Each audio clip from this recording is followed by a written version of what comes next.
যোৰহাটৰ নাজিৰালিত সংঘটিত হয় এক অগ্নিকাণ্ড। দুগৰাকী ৰোগীয়া বয়োজ্যেষ্ঠ স্বামী আৰু স্ত্ৰী ঘৰত থাকোঁতেই ৰান্ধনী ঘৰত সংঘটিত হয় উক্ত অগ্নিকাণ্ড। গোসাঁই চাকিটো জ্বলি আছিলে, পাকঘৰতে মানে গোসাঁই ঠাইখন আছে। সেই চাকিটো চৰাই লৈ গৈছিলে। চাকি শলিতাডাল বোধ কৰোঁ তলত পৰি পেলাই গোসাঁই গামোচাখন যিখন থাকে সেইখনত জুই লাগি তাৰ পৰা ফ্ৰিজটো জ্বলিলে। এনেকে গোটেই দৰকে জ্বলিলে আৰু কিচেনৰ চব বস্তুৱে জ্বলিলে ন। মই যোৱাই নাই এতিয়া। এই গেছৰ ষ্টভটো চব জ্বলিলে নাই জ্বলা ন। চিমনি টিমনি জ্বলিলে চাগে। কেইজন মানুহ থাকে আপোনাৰ? আমি এখেতে ময়ে থাকো আৰু ল'ৰাটো থাকে। ল'ৰাটো এই গুৱাহাটীলৈ গৈছে, আহি আছে, কাজিৰঙা পাইছেহি। আপোনাৰ নামটো? মোৰ নাম দময়ন্তী বৰুৱা। তেখেতৰ? ব্ৰজগোপাল বৰুৱা। আপোনাৰ কিমানমান বয়স হৈছে?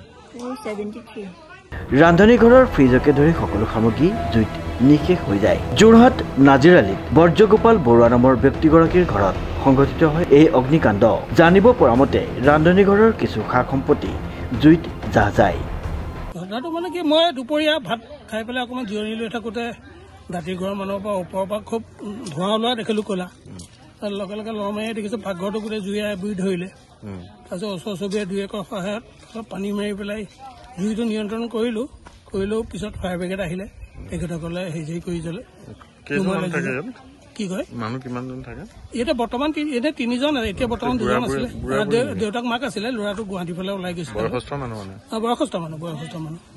বেছি ডাঙৰ হোৱালটো ইটো চাইডৰ ঘৰটোলৈও গ'লহেঁতেন, কিন্তু খিৰিকীৰ মানে চৌকাত বিলাক এইবিলাক আইৰণ মানে ষ্টীলৰ আছিলে, সেইকাৰণে তাত ধৰিব নোৱাৰিলে বৰকে। গ্লাছ বিলাক ভাগিছে বাৰু।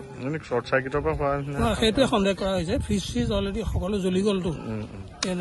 মানে ACBৰ মানুহে কৈছে যে এইটো শ্বৰ্ট চাৰ্কিটেই হ'ব লাগে, কিন্তু সবিশেষ জানিব পৰা হোৱা নাই মানে প্ৰকৃত কথাটো। আপোনাৰ নামটো? মোৰ নামটো ৰাজীৱ গোস্বামী। শ্ৰীমন্ত মাধৱ বৰুৱাৰ ৰিপৰ্ট, নিউজ নাও।